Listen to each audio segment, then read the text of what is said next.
आज की इस बौद्ध कहानी के माध्यम से आपको कुछ ऐसे तरीके पता चलेंगे जिससे आप धोखा खाने से खुद को बचा सकते हैं। दोस्तों, अक्सर आपने देखा होगा कि भावनात्मक रूप से कमजोर लोगों का लोग हमेशा फायदा उठाते रहते हैं। कभी ना कभी हम सब ने देखा होगा कि अपने आसपास जो भी इंसान नरम दिल का होता है, यानी कि भावनात्मक रूप से दयावान होता है, वह बेचारा अपनी करुणा बस दूसरों की सहायता तो कर देता है, लेकिन बदले में उसे हमेशा धोखा ही मिलता है।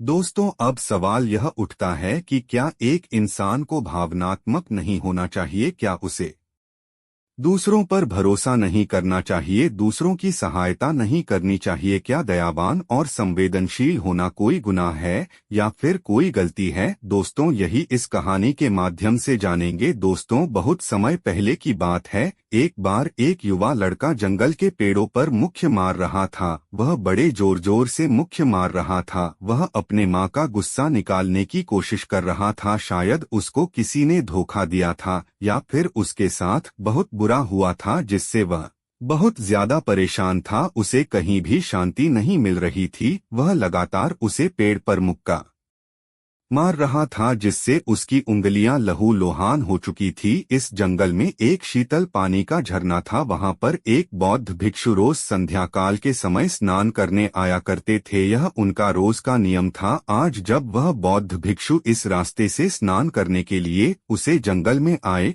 तो उसने उसे लड़के की हालत देखी। वह जोर जोर से चीख रहा था, रो रहा था और लगातार मुक्के मारे जा रहा था। उसे लड़के के आसपास कोई मौजूद नहीं था। इससे उसे भिक्षु को उसे युवक की चिंता होने लगी। बौद्ध भिक्षु ने सोचा कि कहीं मैं इसे ऐसे ही छोड़ दूं और कहीं यह आत्महत्या या कर ले। तो ऐसे विचार आने के बाद भी वह कुछ नहीं बोले और लगातार उसे युवक की तरफ देखे जा रहे थे। भिक्षु एकदम चुपचाप खड़े हुए थे। उसने युवक से कुछ नहीं बोला, कुछ नहीं कहा, बस वह उसकी लगातार देखता रहा कुछ देर तक। तो उसे युवक ने उसे भिक्षु को नजरअंदाज किया, लेकिन कुछ देर बाद उसे अजीब सा लगने लगा। तब उसने सोचा कि ना तो यह मुझे रोक रहे हैं और ना ही कुछ कह रहे हैं, यह तो बस मुझे देखे जा रहे हैं। इसका क्या मतलब है? बड़ा अजीब आदमी है। ऐसे ही विचार उसे लड़के के मन में उठने लगे थे। जब कुछ देर बाद भी वह भिक्षु कुछ नहीं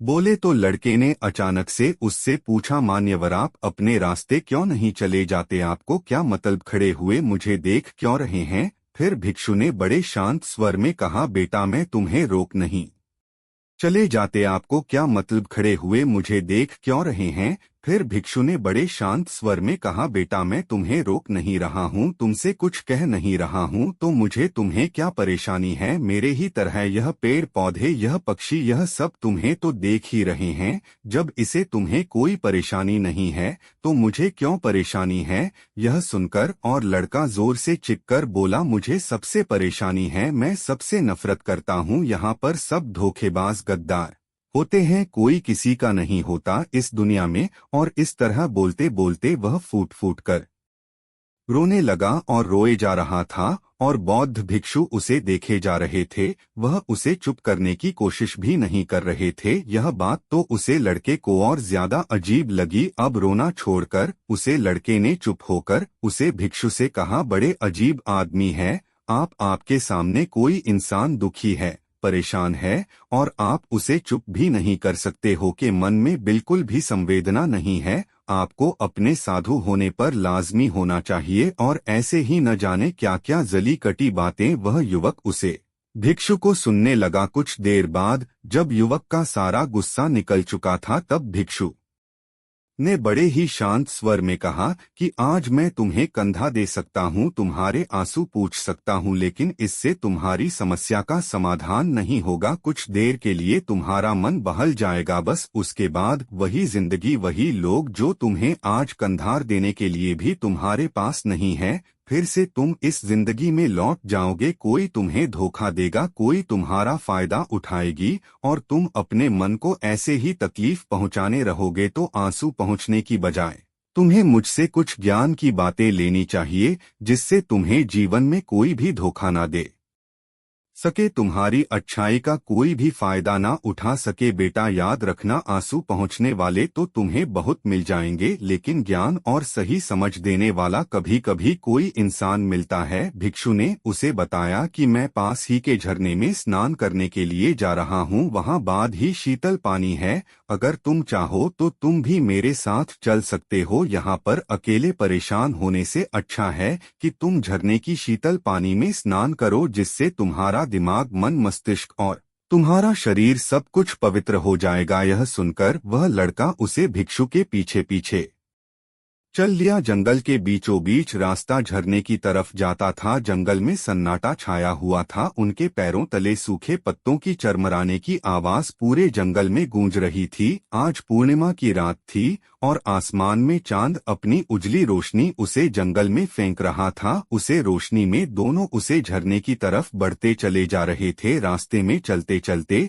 उसे युवक ने उसे भिक्षु से कहा, मान्यवर, आपकी जिंदगी मस्त है, आपको किसी चीज की कोई परेशानी नहीं है क्या? आपको पता है कि दुनिया में कैसे कैसे लोग बसते हैं, कितने धोखेबाज, कितने मुख्तार, और सबसे बड़ की बात, अपने लोग ही धोखा देते हैं जिसे हम प्रेम करते हैं, जिनको हम अपना मानते हैं। जब उन्हें से धोखा मिलता है तो कैसा महसूस होता है? कभी कभी तो ऐसे लगता है कि भोले और दयालु लोगों के लिए यह दुनिया नहीं बनी है, यह सिर्फ धोखेबाजों के लिए है, मैकरों के लिए है। वही यहाँ पर फलते फूलते हैं, वही आनंद से जीते हैं, और हमारे जैसे लोग जो दूसरों की सहायता करते हैं, दूसरों को अपना मानते हैं, वह हमेशा जीवन भर दुख में रहते हैं। यही जीवन की सत्यता है और यही संसार है जिसमें हमें रोज घट घट कर मारना पड़ता है। आपने सही किया, ऐसी जिंदगी को त्याग दिया, पीछे छोड़ दिया। बस अपने में मत, किसी से कोई परेशानी नहीं है, किसी की कोई चिंता नहीं है। मैं भी सोचता हूँ कि मैं भी सन्यास ले लूं, छोड़ दो इस दुनिया को। यह सुनकर उसे भिक्षु ने कहा, बेटा तुम्हें क्या लगता है सन्यासी जीवन बहुत आसान होता है? भिक्षु ने बड़े शांत स्वर में कहा कि तुम्हें तो 2 वक्त की रोटी तो शांति से मिल जाती है, हमें तो कभी कभी वह भी नसीब नहीं होती। अगर मिल जाए तो हम खा लेते हैं, वरना हमें तो भूखा ही सोना पड़ता है। यही सन्यासी जीवन है, हमें हमेशा नीचे सोना पड़ता है, सिर्फ एक लंगोट में रहना पड़ता है, चाहे कैसा भी मौसम क्यों ना हो।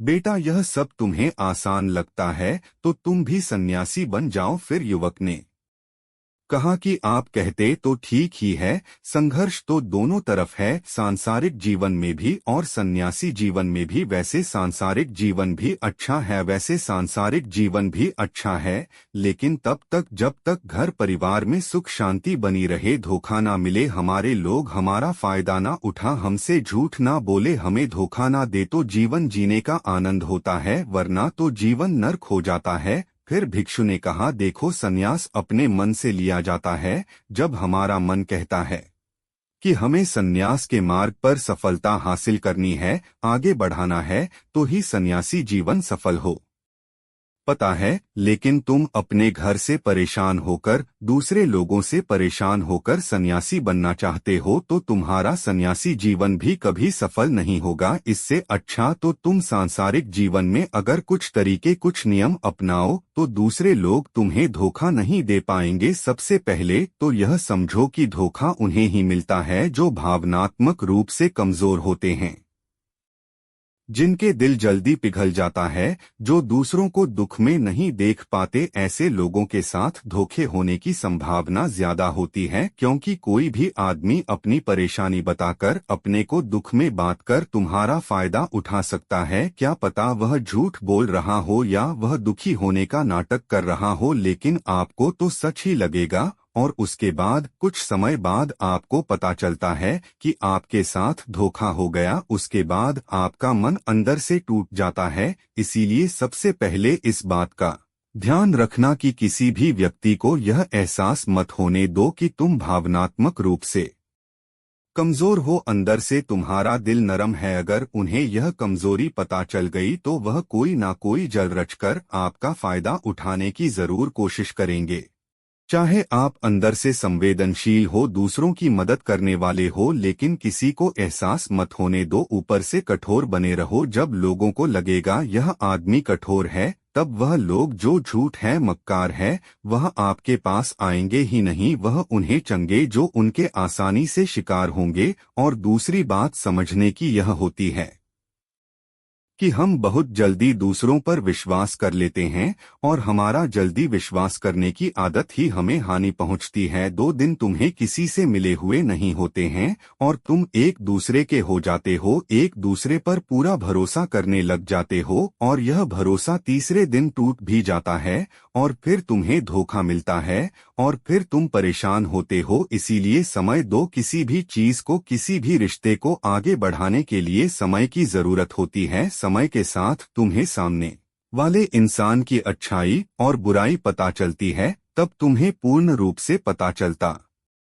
है कि इंसान वास्तव में कैसा है, अच्छा है या बुरा है, और वह कुछ समय देने के बाद ही होता है। इसीलिए जल्दी किसी पर विश्वास मत करो, अपनी पूरी संतुष्टि करना। अगर तुम किसी के साथ लंबे समय तक भरोसा करना चाहते हो या किसी के साथ कोई संबंध बनाना चाहते हो, कोई दोस्ती करना चाहते हो या फिर किसी की मदद करना चाहते हो, तो इन सभी परिस्थितियों में तुम्हें यह जरूर पता होना चाहिए कि दूसरे लोग उसे इंसान के बारे में क्या सोच रखते हैं। इसके बाद तुम जीवन में कभी भी धोखा नहीं खाओगे और तुम्हें कभी भी धोखे की वजह से पछताना नहीं पड़ेगा। इसी तरह की बातें करते हुए भिक्षु और वह लड़का दोनों जंगल से बाहर आ गए और अपने अपने घर को चले गए।